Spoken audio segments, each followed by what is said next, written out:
Londres, 22 de marzo de 2005. Transcripción de la conversación entre el coroner y el funcionario del coroner, o de la oficina del coroner de Westminster. No vamos a dar los nombres porque está prohibido hacerlo.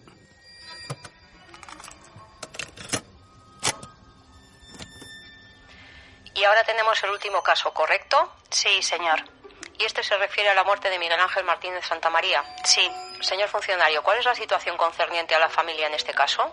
La familia más cercana vive en América. He estado en contacto telefónico con ellos y por correo electrónico. Ellos son conscientes de las circunstancias y yo he explicado por qué estamos siguiendo este procedimiento. No tenemos ningún tema internacional, ¿correcto? Su familia vive en América. Sí. ¿El mismo es español? Sí, señor. ¿La ofensa ocurrió en Suecia? Realmente sí. La única razón por la que estamos tratando en este caso en Westminster es porque el cuerpo fue repatriado a este distrito y tenemos que seguir el procedimiento interno. Correcto, señor. La razón por la que el cuerpo fue repatriado aquí es porque él tenía una compañera. Sí, eso es lo que creo. Difunta compañera, correcto, señor. Y él deseaba ser enterrado, incinerado o lo que sea cerca de su compañera. Eso es, señor. Vale, pues vamos a hablar sobre esto. ¿Puede mostrarme las evidencias de la identificación? Sí, señor. En la funeraria de Westminster, el difunto fue identificado como Miguel Ángel Martínez Santamaría, 45 años, nacido el 18 de agosto de 1960 en España. Él era soltero y vivía en Algortaguecho, Vizcaya. La identificación fue hecha a través de una documentación emitida por las autoridades suecas que ha acompañado al cuerpo al Reino Unido, señor. ¿Y qué nos puede decir usted por medio de sus antecedentes o acerca de sus antecedentes? La familia del difunto era de origen español. En la fecha de la muerte no tenía empleo y por unos meses había estado viajando por Europa. Su familia lo describe como un poco bohemio. En septiembre del 2005, su cuerpo fue encontrado flotando en el mar junto a la costa de Lidingö, en Suecia. Él fue repatriado a Reino Unido en noviembre para proceder a su entierro.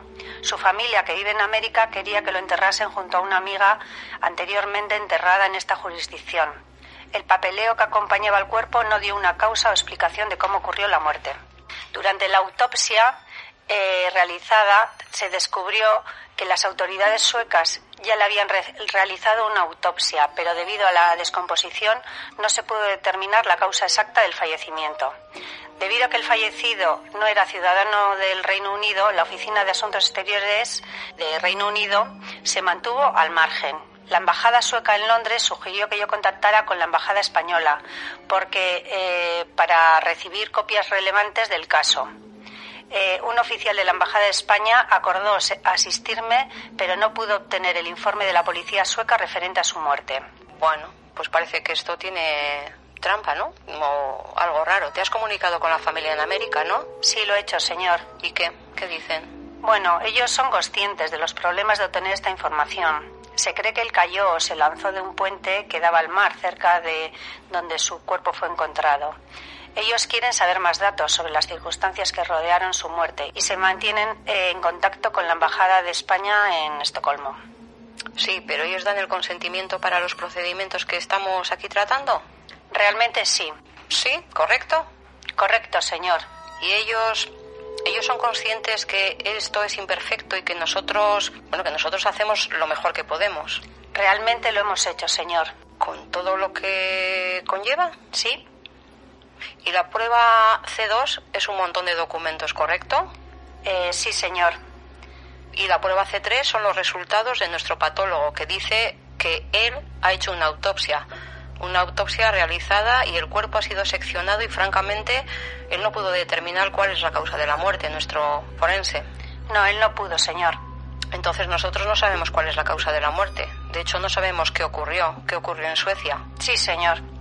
¿Y la familia está de acuerdo con el hecho que estamos tratando ahora? Sí, señor. Bien, creo que lo haremos así. Debo entonces grabar lo siguiente: que Miguel Ángel Martínez Santamaría ha muerto por una causa de muerte que es indeterminada. El 22 de septiembre de 2005, Miguel Ángel Martínez Santamaría fue encontrado muerto en el mar en la localidad de Lidingö, en Suecia. Yo hago oficial un veredicto abierto en este caso y la familia puede ahora completar y verificar lo que sea necesario. Gracias, señor. Un placer. A usted.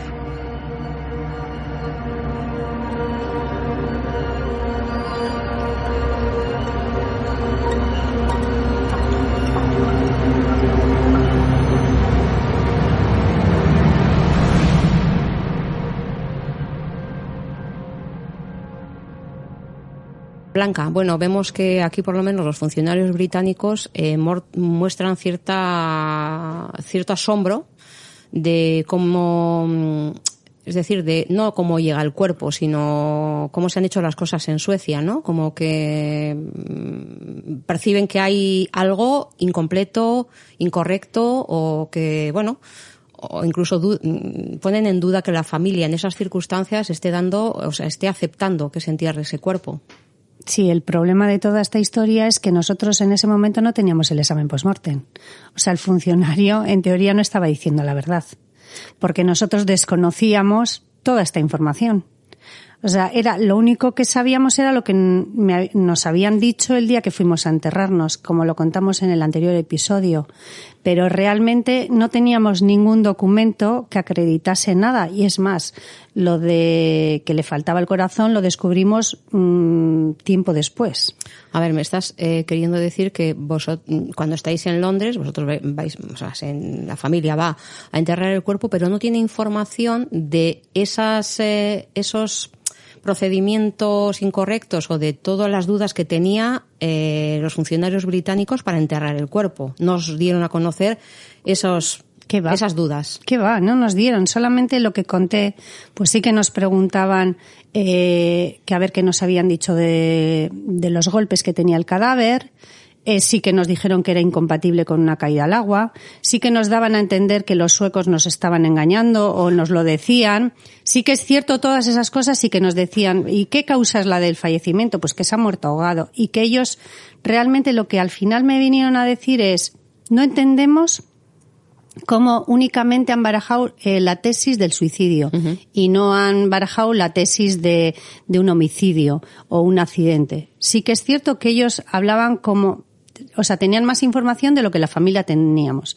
Y por supuesto, en ese momento, Eli, no teníamos ni idea que faltaba el corazón y que no había muerto ahogado. Para nada. Sí que nos estaban dando unas pinceladas. Por supuesto, de lo del corazón no, de la causa de la muerte, pero exactamente lo que luego vino a decir el examen post-mortem, desde luego que no. A ver, entonces, el asunto es que ellos ven esas irregularidades, vosotros desconocéis lo que ellos ven, pero de alguna manera, con las preguntas, quieren confirmar lo que ellos están sospechando al ver el cuerpo. Pues que aquí hablan de suicidio, de no sé qué, pero en fin, querían un poco tantearos a ver si realmente sabíais en qué condiciones estaba ese cuerpo. Pero no lo sabíamos. Es que no lo sabíamos. Y el problema de toda esta historia es que yo este documento que lo recibo años después. O sea, no lo recibo en 2006, ¿qué va? Yo lo recibo años después. Lo que sí recibo es el examen post-mortem. Pero previamente al examen post-mortem ocurren una serie de hechos. Entre otras cosas, a nivel familiar, mi madre, que ya al haber enterrado el cadáver, pues te acuerdas que fuimos a una misa en Bedarona, que era Bedarona es el pueblo de Amama, entonces hicimos ahí una misa donde fuimos toda la familia. Luego mi hermano Fernando, que vive en Estados Unidos, vino aquí y solamente para ir a Londres con mis padres. Entonces fuimos a Londres, mis padres, Fernando, y vino también mi hija, la mayor. Sí, porque realmente tus padres no habían estado en ese primer entierro, digamos, ¿no? ¿Te acuerdas que te comenté que mi madre pensaba que luego todo lo que iba a venir iba a ser como mucho mejor? O sea, que el tema era que mi madre en ese momento no se encontraba con fuerzas, pero ella pensaba que el tema pues se iba a solucionar de alguna manera. Sí, o que pasaría un poco y ya, no sé. Sí, bueno, entonces ella cuando sí que estuvo más tranquila, luego mi hermano les convenció, entonces fuimos a Londres. La verdad que fue muy especial cuando fuimos allí con mis padres, fuimos al cementerio y... Muy emotivo, imagino. Pues sí, mis padres allí, y me acuerdo que luego fuimos al hotel y mis padres se quedaron en el hotel y mi hermano, mi hija y yo fuimos a Londres a cenar, pero mis padres se quedaron allí en el hotel, pues estaban un poco... Hombre, eso es un cansancio emocional que no te permite... No querían salir de la habitación, claro. Pero bueno, para mi madre fue importante ir allí y depositar unas flores, Claro, y por claro. lo menos hacer una visita a su hijo. A su hijo. Eso es. Y entonces, a partir de ahí, se vuelve a complicar la cosa un poco más. Uh-huh. Porque a finales de febrero, sobre el 29 o más o menos de febrero del 2006, recibimos el informe de autopsia. Este informe de autopsia viene de... Este informe de autopsia viene de que la policía, o sea, yo había estado todo el rato a Irene Cereceda, la enfermera. Estamos hablando otra vez de Suecia. De Suecia, sí. Yo creo que lo último que dijimos fue que habían hecho un informe provisional y quedaba a falta de el informe definitivo. Eso es. Esto es de lo que estamos hablando ahora. Sí, que en teoría como 5 meses después, pero de esto después de pedirlo, ¿te acuerdas que lo pedí a través de la Policía Nacional de Bilbao? Sí. A través, le escribí a Isabel Cereceda, Sí. que era como la Relaciones Públicas del Departamento Forense. Sí.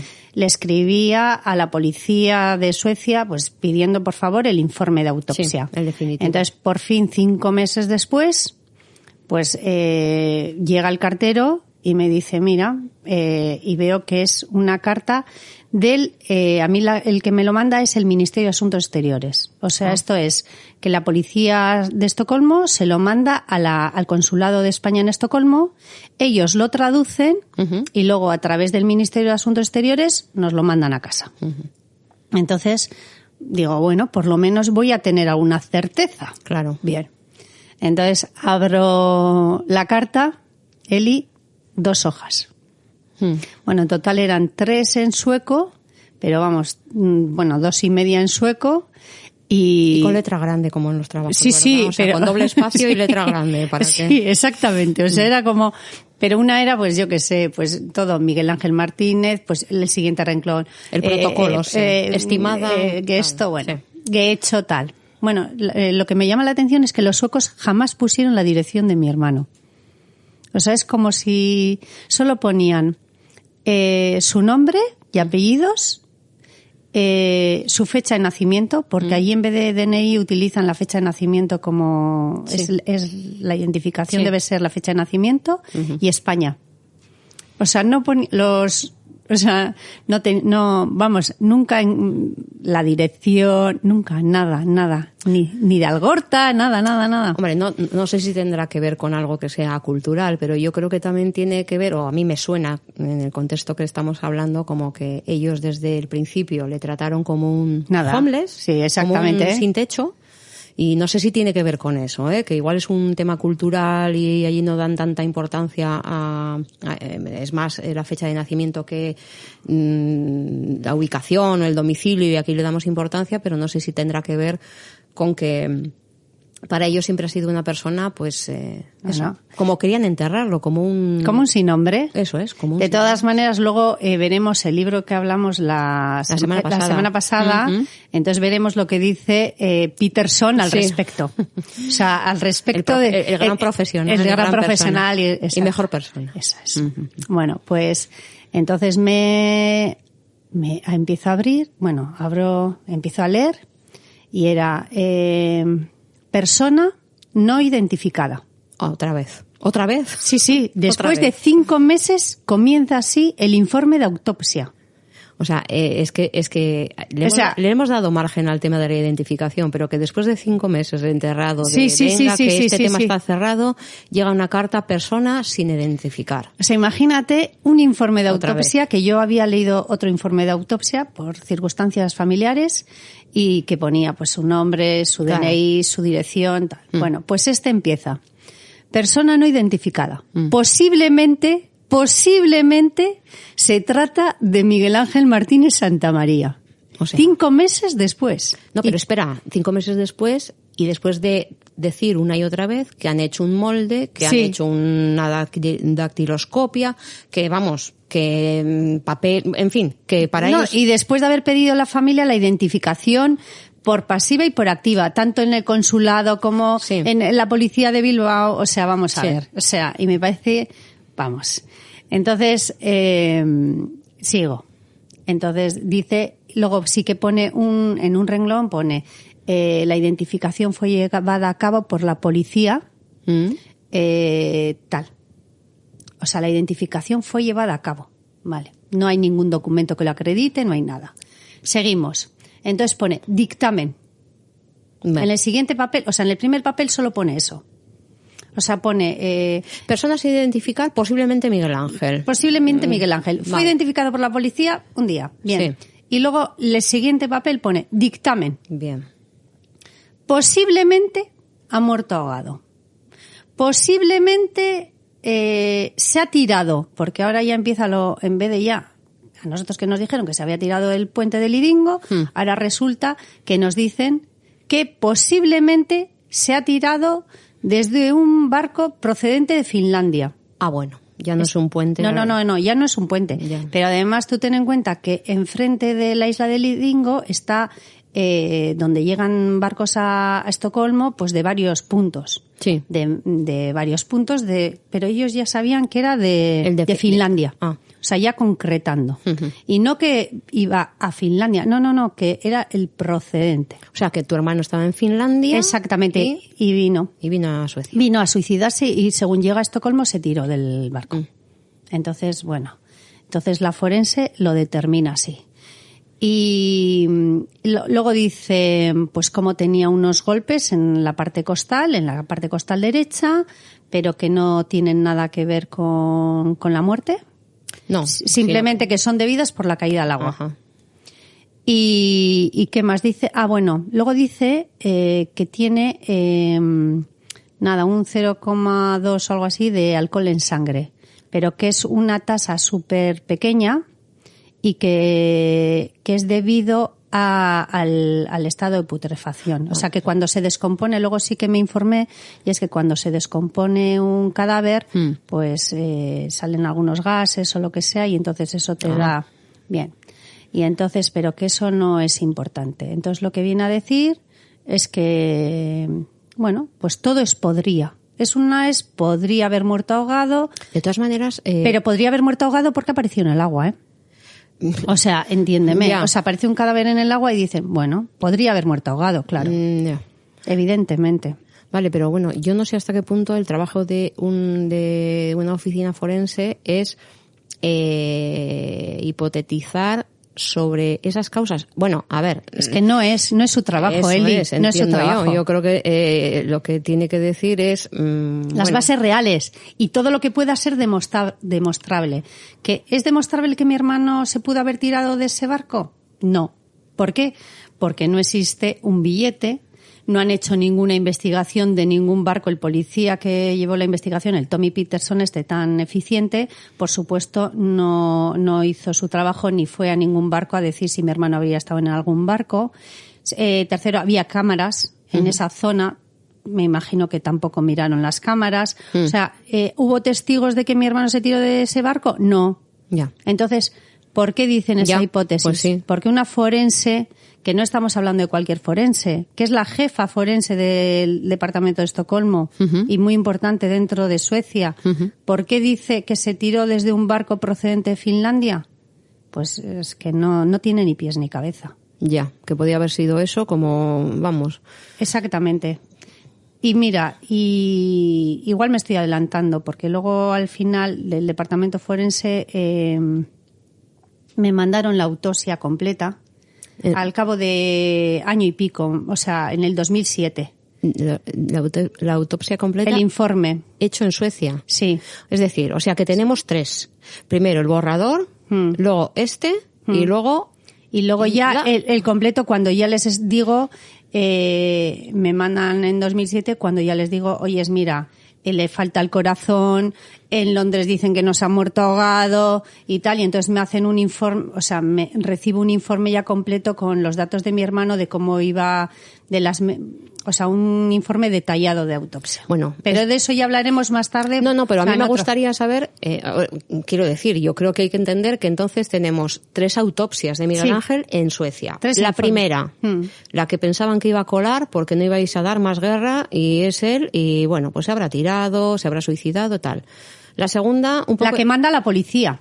Eso es. 2 hojas. Bien. Luego, la que a través del Ministerio de Asuntos Exteriores, como ya se sienten un poco más, bueno... No, de Asuntos Exteriores nada. A través del Asuntos Exteriores es estas 2 hojas. Eso te digo, pero que la primera, Blanca, la primera era aquel informe, o sea, preliminar, eso que era como a ver si os olvidabais y ya con eso no pedíais más. Cuando tú pides a través del Ministerio de Asuntos Exteriores, entonces ya hacen estas 2 hojas creyendo que ya aquí ya termina. Sí. Pero luego estamos hablando de que cuando ya tú sigues indagando y sabes que, bueno, pues a través de Londres te enteras de todas estas pinceladas que te van dando acerca de las trampas o de las cosas incorrectas que están que ellos detectan, pides otra y entonces ya es una tercera más completa. Eso es.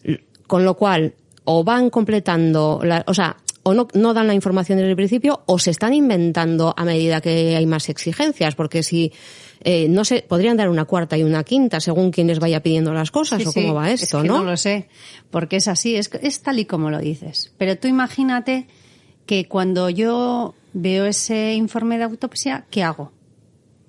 Pues lo que haría cualquier persona. Me fui al juzgado de Guecho.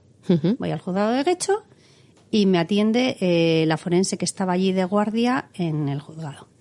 Bueno, ve el informe de autopsia y alucina. O sea, a mí lo que segundo, estamos hablando todavía del segundo. El que manda la policía de Estocolmo, ¿eh? Sí. Y entonces, el de las 2 todo hojas. lo que me encanta de este tema es que todo el mundo alucina, pero nadie hace absolutamente nada. Todo el mundo es como, ¡oh, qué pasada, qué increíble! O sea, pero nadie hace nada. Entonces, sí que es cierto que voy donde la forense y automáticamente llama a su jefe, llama al departamento forense de Bilbao. Entonces, me dicen que al día siguiente me van a recibir y que lleve el informe de autopsia para ver qué pone. Sí. Entonces, digo, bueno, pues yo me quedé un poco también más tranquila. Digo, voy a hablar con el jefe forense de Bilbao. Bien. Entonces, también llamo al cónsul. Llamo al cónsul del Consulado de España en Estocolmo. Bien. Entonces le llamo y le digo, oyes, qué vergüenza es esto. O sea, ¿de qué va la policía de Estocolmo? Entonces me dice, no, pues, bueno, no sé igual si te molestará, pero mi mujer es médico y ha leído el informe. Y me dice que te están tomando el pelo. El cónsul. El cónsul no es que me estén a mí tomando el pelo, porque el cónsul es el que recibe el informe ese de autopsia. Entiéndeme. Y él es el que me manda a mí. Al que le estaban tomando el pelo, en teoría, también era el Consulado de España en Estocolmo. Bueno, de todas maneras, a ver, él te dice eso porque tú le llamas, pero él lo ha recibido y no ha tenido en ningún momento intención de llamarte. No, simplemente lo han traducido y entonces es cuando me lo mandan. Pero que me refiero a que lo que es una tomadura de pelo por parte del cónsul es que reciba un informe de un ciudadano español, su mujer es médico, ve que eso es una tomadura de pelo, pero él hace caso omiso. Eso es que no hicieron nada, porque lo normal es que en vez de haberme mandado a mí ese informe, lo que tenían que haber hecho es ir a la policía y decir, oiga, este es un ciudadano español y exigimos, o sea, una autopsia completa, un informe de autopsia, porque ellos sabían que yo, o sea, había pedido la identificación, que había pedido una serie de cosas. Sí, que estabas detrás de... Entonces, vamos, yo creo que ellos en teoría tienen un equipo jurídico. El consulado, sí. pagamos un equipo jurídico. Por lo tanto, lo que ellos tenían que haber hecho es que su labor es defender los intereses de los españoles en otro país. De todas maneras, Blanca, ya hemos denunciado en otros capítulos que no hicieron nada, que a la familia también cuando fuimos tampoco nos facilitaron nada y que en realidad lo que tú dices de todo el mundo me dice y no sé qué, ya iremos comentando, pero todo esto de tu hermano, a mí me lo has contado millones de veces, que todo el mundo se sorprende cuando vas contando las cosas en privado, eso es, pero públicamente nadie se compromete a defenderte ni a denunciar contigo. Nada. O sea, hay gente, estamos hablando de gente con cargos y con poder. Exacto. O sea, exacto, que bueno. Porque luego yo al día siguiente voy al juzgado de Bilbao, que ya sabes que abajo está el departamento forense, justo debajo. Entonces voy y me recibe el jefe de allí de patología y entonces empiezo a hablar con él y la verdad que él también alucina con ese informe, más viniendo de Suecia, ¿sabes lo que te digo? Todo era como más impresionante. Desmontando Suecia. Porque este podcast desmontando Suecia. Sí. O sea, ¿cómo te han mandado? O sea, porque el muerto puede ser cualquiera. Es que no había o sea, tú ten en cuenta, Eli, que no habíamos visto una fotografía, no se habían dejado ver el cadáver. O sea, en el informe no había nada. O sea, no había un simple dato. Habían pasado 5 meses desde la llamada, Eli, y no había un dato de que Miguel Ángel estuviese muerto. Sí. Es que es impresionante, ¿eh? 5 meses. Entonces va y me dice, bueno, no te preocupes. Pide a la policía de Estocolmo lo que te voy a decir. Y entonces él cogió y escribió a máquina y me lo dio. Para que tú reclamaras esos aspectos que son como necesarios en un informe forense. Eso es. Entonces, ¿qué me puso? Puso que se acredite documentalmente la identificación del cadáver. Que digan, o sea, que certifiquen los elementos utilizados para el diagnóstico de la causa de la muerte. Ajá.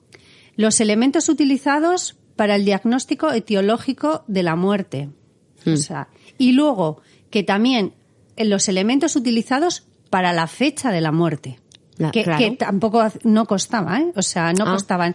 La fecha de la muerte siempre aparece que es el día 22 de septiembre del 2005, que fue la fecha que dicen ellos. No, es que ya al final es la fecha que dicen ellos que encontraron, porque certeza de que también existió ese levantamiento de cadáver no tenemos. No existen fotografías, no hay testigos, o sea, nadie sabe si realmente existió ese levantamiento del cadáver. Entonces, bueno, pues por eso digo que esto es un auto de fe.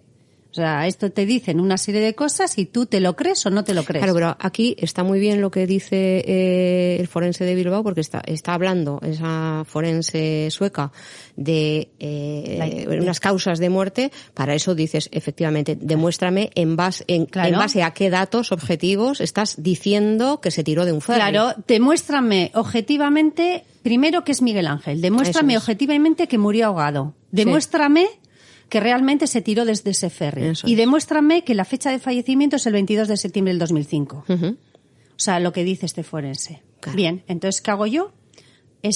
Cojo ese papelito y ¿dónde me voy? A la comisaría de Bilbao. Voy a la comisaría de la policía de Bilbao. Sí. Entonces, veo que la policía que lleva el caso también está un poquito harta de mí. Ya, o sea, estabas dando demasiada guerra. Exactamente. ¿Por qué no te quedabas en tu casa? En mi casa, llorando y diciéndoles a mis hijos lo bueno que era mi hermano. Eso es lo que en un despacho me dijeron eso. Mira tú, ¿por dónde? Que haría lo que hace... ¿En un despacho de la Policía Nacional? No, mira, en un despacho de un alto cargo del gobierno de España. Ah, sí. Sí, me dijo que debería hacer lo mismo que hace todo el mundo cuando se muere alguien. Pues llorar un poco y decir, pues, lo bueno que era. Mira tú...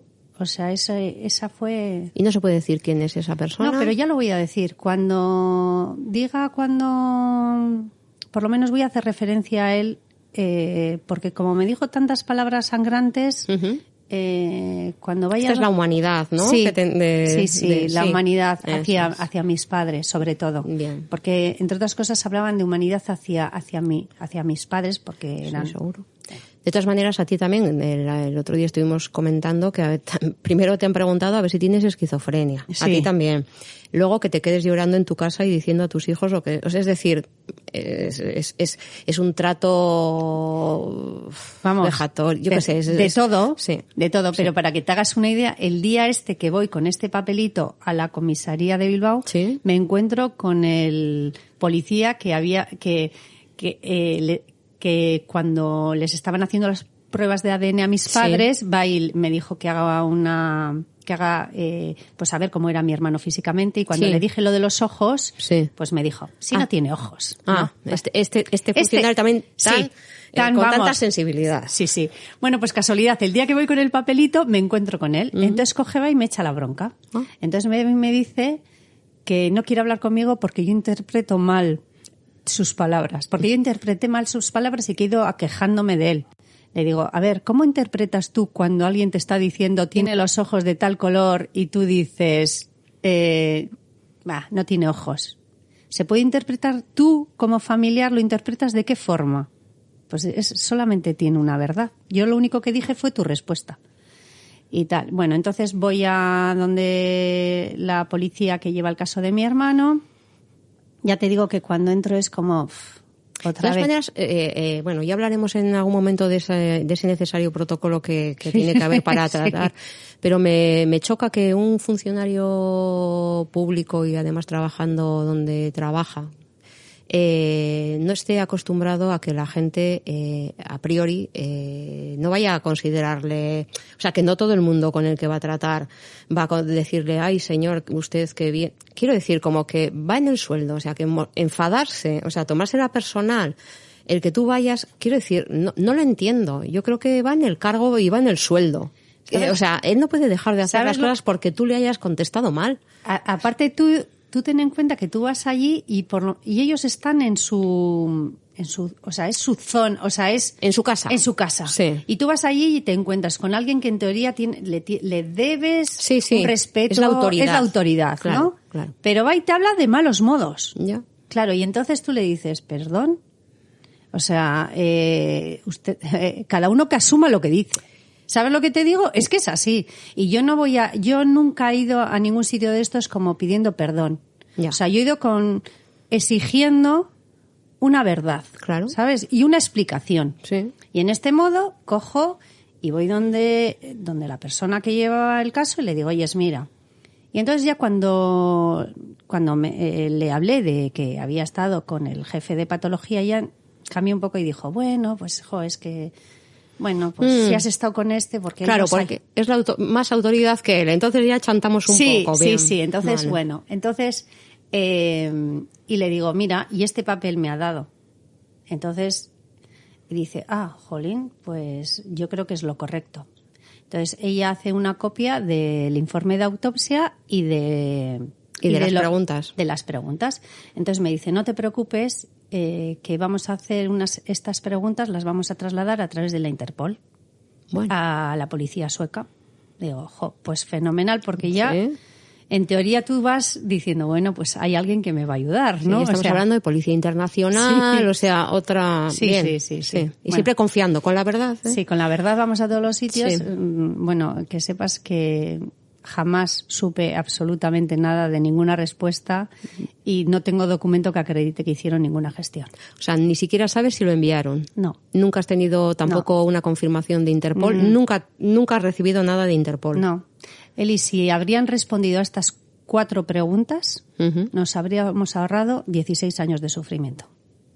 Claro, aquí hay un tema que es importante comentar con quienes nos escuchan, y es que para Blanca y para su familia, para nosotros, siempre ha estado esa situación de indefinición entre si Miguel Ángel era, es decir, si el cadáver enterrado era Miguel Ángel y si no era, Miguel Ángel era una persona desaparecida, que tiene otra categoría, es decir, una cosa es un fallecido por lo que fuera, una muerte violenta, pero estamos de acuerdo en que es Miguel Ángel muerto por muerte violenta, o un cadáver que no sabemos si es el de Miguel Ángel, y entonces si no sabemos qué es, estamos hablando de un familiar desaparecido. Claro, no es lo mismo una desaparición que saber que tú has enterrado a tu hermano en Londres. Siempre queda esa duda de si la persona que estaba enterrada en Londres es tu hermano, con lo cual estás ahí.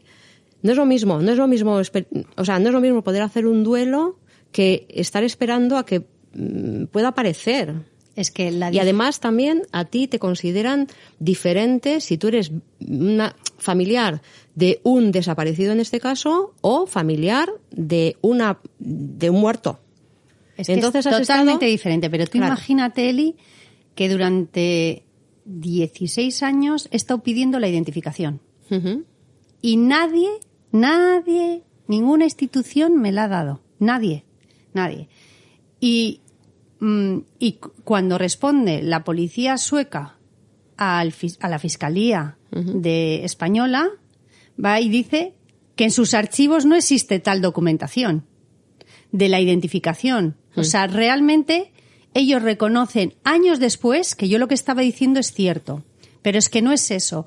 Cuando yo, me estoy adelantando, pero cuando en 2016, para que te hagas una idea, voy a Estocolmo, Voy a la misma comisaría que había llevado el caso de mi hermano, me recibe el jefe de la policía, o sea, el jefe de esa estación de policía, y cuando ve la documentación de ellos mismos, Sí. me hace una denuncia y dice, pone en la denuncia, la hermana del desaparecido dice que no os han hecho bien las cosas. La hermana del desaparecido dice, y luego va y me dice, este mismo policía es el que me dice, ¿cuándo visteis a tu hermano por última vez? Y le digo yo, no, la última vez los que le ven es la policía de Barman, que es de Suecia, donde fue detenido. Y es él el que me dice, pues esa debería haber sido la fecha de la muerte de tu hermano. Bueno, estamos hablando entonces de que ya Tommy Peterson se jubila, pasan un montón de años, decides seguir con el caso y vas hasta Estocolmo y te encuentras con una policía, digamos, nueva, porque ya han pasado una serie de años. Entonces ellos mismos ven los papeles que tú recibiste. ¿De ellos? De ellos. Esas sus papeles. Y cuando los lee, te dice que él mismo te ayuda a poner una denuncia contra la policía sueca. Sí, que dice que mi hermano está desaparecido. Entonces cojo, vamos, en ese momento y digo yo, vale, vamos a ver. Entonces mi hermano que lleva 8 años, bueno, 8 años no, en ese momento llevaría 12 años o lo que sea muerto, ahora de repente es un desaparecido. Claro, mira, son tecnicismos, vale, en cierta medida son tecnicismos, ¿no? O sea, es decir, me refiero a tecnicismos porque tú fundaste una asociación de la que yo también formo parte, que es Nunago el Cartea, que es una asociación de desaparecido, de Miguel Ángel desaparecido, pero cuando alguna vez has hablado con... Sobre todo con la Archaña. Con la Archaña y con otros desaparecidos te dicen, no, pero tu hermano ya está enterrado, luego no es una persona desaparecida. Luego, por ejemplo, a la hora de solicitar una ayuda para cualquier cosa, en fin, quiero decir que es un tecnicismo que es muy importante. Que es muy importante, efectivamente, porque tú, de momento, estás registrada en una asociación de desaparecidos. Sí. Entonces, claro, otra vez ahora te dicen que está desaparecido en la policía sueca. Y empiezas, supongo que otra vez, a pensar, ostra, si este hombre me está diciendo esto, a ver si no va a ser, o sea, a ver si va a ser... Y luego que hemos enterrado un cadáver que no es el de mi hermano. Y luego en el Centro Nacional de Desaparecidos, el jefe que antes llevaba este centro, fui a dar unas charlas a policías, a jefes de policía de toda España y me presentó como la presidenta de Nunago el Cartea y hermana de un desaparecido. Entonces, en teoría, Eli, es hasta que no haya una identificación correcta, o sea, realmente no se podría haber hecho el certificado que hizo el Consulado de España en Estocolmo, no lo podría haber hecho. ¿Por qué? Porque se necesita una prueba fehaciente para decir que alguien ha muerto. Es que si nos hubieran dejado a nosotros, o sea, si nosotros no hubiésemos sido tan tontorrones y hubiéramos dicho sí, vamos a entrar, o sea, os hubiéramos también ahorrado años. Porque esa hubiera sido la prueba. Es decir, su familia lo ha identificado y se acabó la historia. Pero es que no, pero ¿por qué no aquí nos hay gato dejaron? Pues porque todo lo que estaban diciendo se iba al traste. Ese es el problema. Estaban mintiendo. Pero bueno, eso lo comentaremos más adelante. Bien. Entonces, nos vamos otra vez a la policía de Bilbao, Eli, que dice que va a mandar estas preguntas a la policía. Sí, a Interpol. Que nunca lo hace. Entonces, ¿qué hago yo? Pues llamo al gobierno vasco. Llamo al Endacaricha. A presidencia. Sí, llamo a presidencia y le digo, oye, mira, me está ocurriendo esto. A la cabeza ya, directamente. Sí. No, llamé directamente. Entonces le dije, mira, me está ocurriendo esto y veo totalmente que hay una indefensión total. Desamparada totalmente. Veo que nadie está haciendo nada. y que mira el informe de autopsia que hemos recibido, no sabemos si es mi hermano el que está enterrado, o sea, es que no podemos más con esta situación. Entonces, ellos como, lo que me estás contando, bueno, terrible, tal, no sé qué. Bueno, te vamos a ayudar. Entonces cogen y me mandan a la Archaña de Erandio. Entonces voy a la Archaña de Erandio, hablo con un policía que ellos me habían puesto y le doy el informe de autopsia y las preguntas del jefe forense de Bilbao. Exactamente. Y piensas que ellos van a hacer algo. O sea, yo ya había llamado al consulado, había llamado al Ministerio de Asuntos Exteriores a un departamento que se llama Protección de Españoles en el Extranjero. Había hablado con la Policía Nacional de Bilbao. Había hablado ahora con la Archaña. Y le había dicho, le había rogado al Endakaritza que por favor nos ayude. Yo creo que hice más o menos todo lo que un ser humano puede hacer. Y pues claro, a todo esto yo creo que cada vez que vas a un sitio y te dicen te vamos a ayudar, se te enciende el pilotito de on. Claro. Al de 3 meses te mandan el informe y es off. Sí, porque imagina... Y luego sigues otro lado, on. Porque además me acuerdo perfectamente que el Ertzaina Eva y me dice, casualidad, mi jefe es médico y le conoce mucho al forense con el que has hablado. O sea, que todo va rodado. Entonces vamos, yo decía, de aquí ya está. Ya está. Todos solucionado. Me van a dar la respuesta a las 4 preguntas y ya está. Yo no me voy a preocupar más. Bueno, pues entonces, no es que no me iba a preocupar, es que... es que la cosa se complica todavía más. Recibimos, a través de Mario, le escribe el coroner, el funcionario de la oficina del coroner, y le dice pues que ya han pasado la investigación y que el caso se cierra como caso abierto. A ver, espera.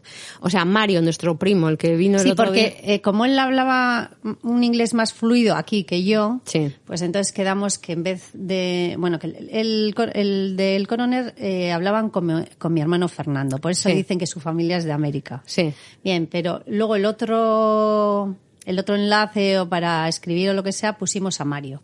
Vale. A Mario. Cada vez que hablamos de coroner estamos hablando de de Inglaterra. Sí. Bien, entonces Mario me dice, Blanca, que hemos recibido esta carta.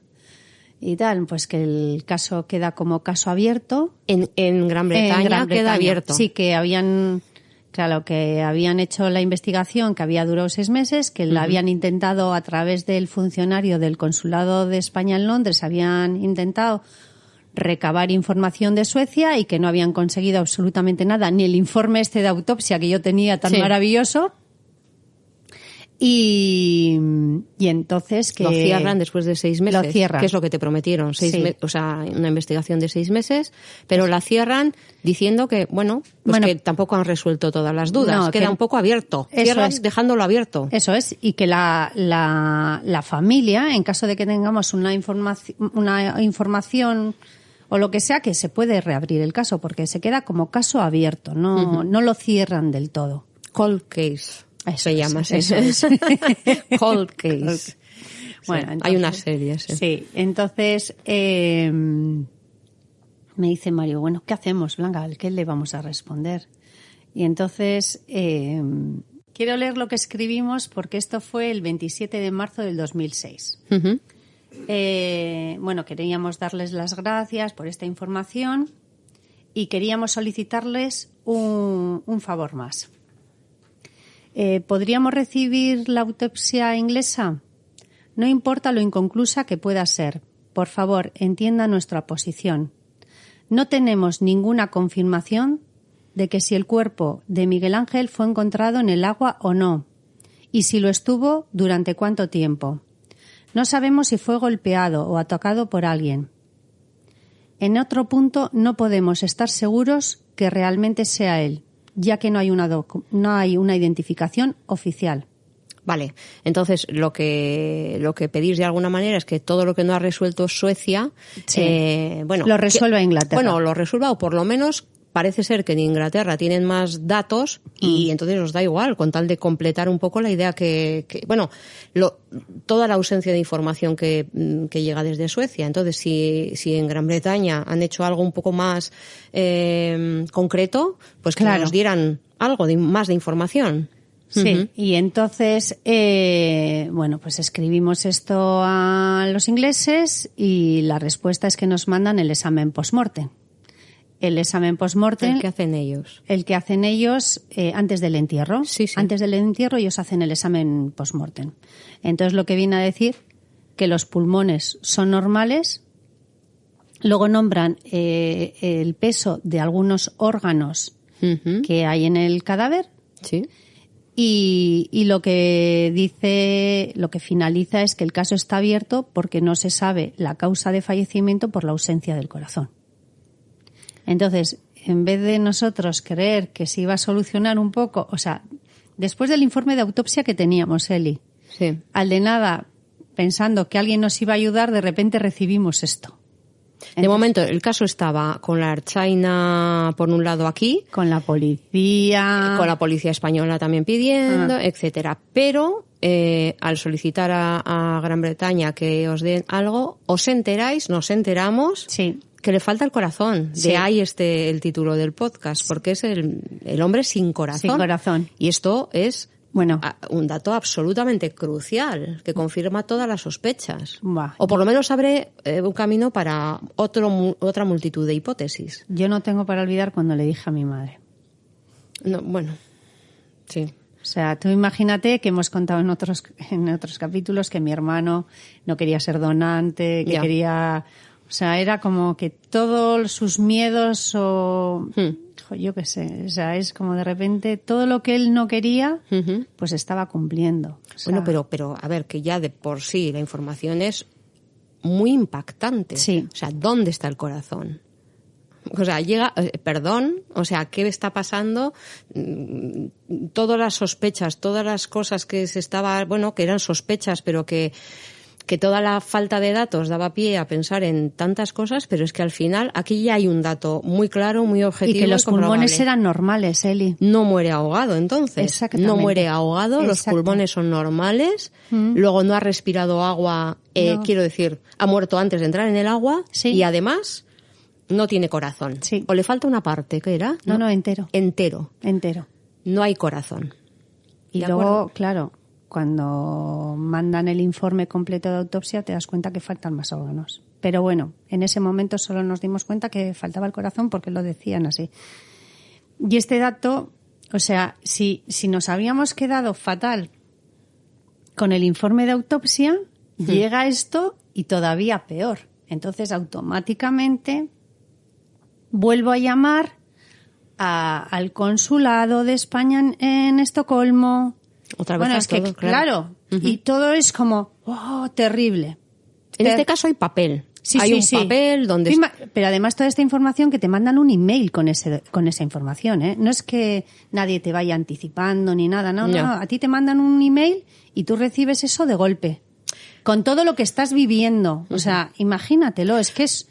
Bueno, a ver, yo creo que todos sabemos que para un funcionario, como hablamos en el podcast pasado, que hace 100.000 autopsias o 5.000 o 10, yo qué sé, todas en su carrera, pues bueno, al final yo creo que te creas una coraza y para ti ver una persona muerta sin corazón o en circunstancias, yo qué sé, pues acabas pudiendo tolerarlo como otros trabajos, o sea, como quien trabaja en el pabellón de oncología con lo que sea.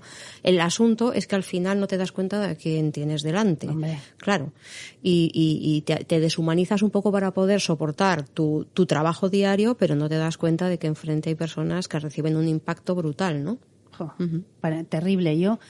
Luego, sí que es cierto que con el tiempo he leído, porque en Londres, como hemos contado en otras ocasiones, es obligatorio hacer un examen post-mortem ante una muerte violenta. Sí, entonces Sí que es cierto que ha habido noticias, pero a nivel mundial, que pues un ciudadano británico ha muerto en Egipto, por ejemplo, y ha llegado sin el corazón, y ha sido, noticia a nivel internacional. Y sí que es cierto que en Londres abren una investigación y por lo menos intentan. Lo que sí está claro es que en nuestro caso, como bien decía, lo que hemos leído al principio pero no es británico, ¿no? No es de nuestra incumbencia. Entonces, ¿qué pasó?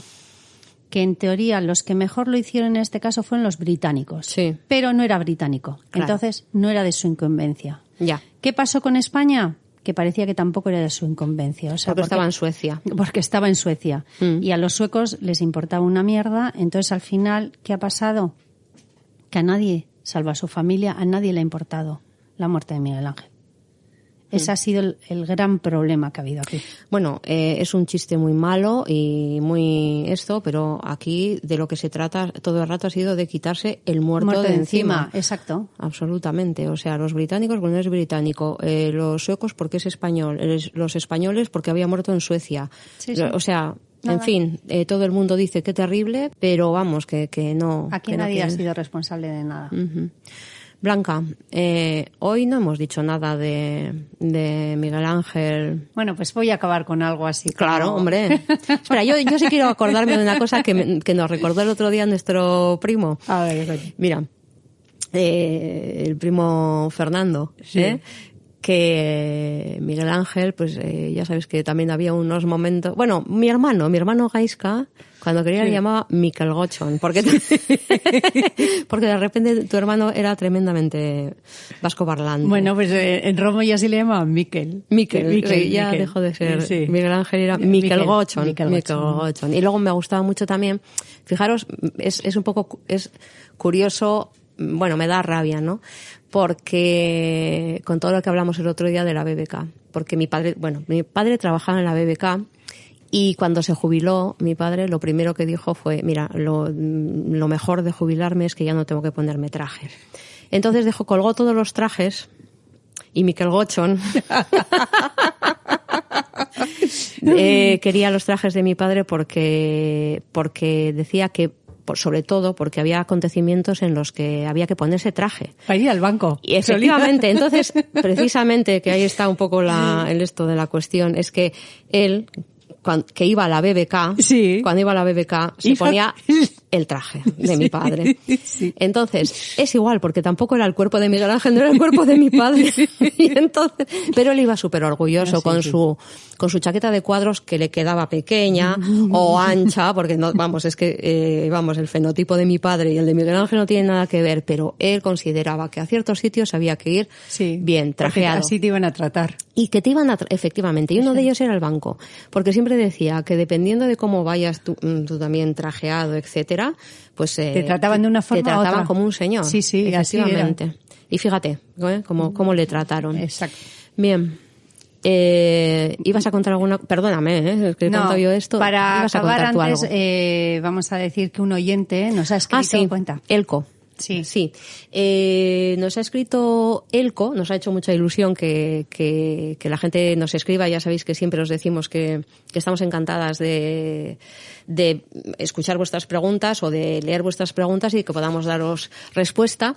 Y Elko nos sugiere que escuchemos un programa, bueno, yo creo que es un podcast, pero también es un podcast, pero que también tiene un programa de televisión. Se llama Crims. Es, bueno, en español sería Crímenes, creo que es de la televisión de Cataluña. Cataluña, sí. Eso es, y también tiene un podcast. Y la verdad es que yo, cuando hemos estado hablando de quién lleva este podcast, es un periodista que se llama Carles Porta. Sí. Lleva mucho tiempo, trabajando en el tema de sucesos, ha escrito también sobre crímenes. A mí la verdad es que me parece un hombre, me gusta mucho. Sí, me gusta mucho cómo escribe. Yo me he leído bastante sobre el tema de la Guardia Urbana en Cataluña y yo creo que este hombre ha hecho además de ese unos podcasts y unos libros muy interesantes para las personas que les gusta el periodismo. periodismo de investigación y el tema de los sucesos o de los crímenes basados en hechos reales. Y no quita que en algún momento nos podemos poner en contacto con él. Ahora estamos en el podcast, ojalá, eso es. Ojalá. Entonces, bueno, pues desde aquí mandamos la sugerencia de que la gente que... Es cierto que algunos tendrán en castellano, pero muchos son en catalán. Pero bueno... Pero son interesantes, Crims y Carles Porta. El otro día, el pasado capítulo, estuvimos hablando de un libro donde se hablaba del buen hacer de Tommy Peterson. Sí, y su jefe. Que no, Frankenson es. Frankenson. Sí, el libro, bueno, en sueco no sé cómo se diría, pero en castellano sería Cuando alguien se quita la vida. Las tragedias que podemos evitar. Y el autor es Alfred Skogberg. Vale, ¿es sueco? Es sueco, sí. Vale. Entonces, Tommy Peterson y Robert Frankenson lo que dice es, en concreto Frankenson decía, queríamos una habitación al lado de la entrada para que los sobrevivientes de las personas que se han suicidado, o sea, los familiares no tuvieran que escuchar a los colegas riendo, sentados y fumando, y así estar en una sala como más personal. Cuando un pariente cercano acaba de quitarse la vida, uno no quiere escuchar las personas que puedan estar bromeando y hablando en voz alta. Bien, recordemos cuando estuvimos aquí con Mario y yo, íbamos en el coche con Tommy Peterson y otra funcionaria, ellos iban riéndose, hablando en sueco, con una total insensibilidad de las circunstancias en las que nosotros estábamos. Recordad cómo llegábamos a un sitio donde queríamos depositar flores y dejadas las flores nos decían no, perdón, que no es aquí, que es en otro sitio. Es decir, aquello parecía una broma, a ver dónde me pongo yo a tener el minuto de silencio con mi primo si a cada paso nos estaban cambiando de sitio, ¿no? Sí, y luego otra de las cosas que dice es que se toman... se analizan los órganos, ¿no? Y que luego que el informe de autopsia tarda aproximadamente 8 semanas. O sea, 2 meses. Bueno. En nuestro caso, 5 meses para darnos 2 hojas del informe de autopsia. O sea, pero este hombre... luego otra de las cosas que me llama la atención es que dice que los policías que investigan suicidios tienen un estatus como bajo dentro de la policía. Y que él anteriormente a este trabajo trabajaba en otros trabajos policiales como de mucho más alto estatus, y que esto que para él ha sido como trabajar en un bajo estatus, pero que le ha dado como mucho más problemas porque han sido como casos más complicados. Emocionalmente, ¿no? Emocionalmente, digamos. Y de trabajo y laboralmente. Imagínate todo lo que tuvo que hacer en el caso de mi hermano, hombre. Sí. Bueno, le habrían degradado.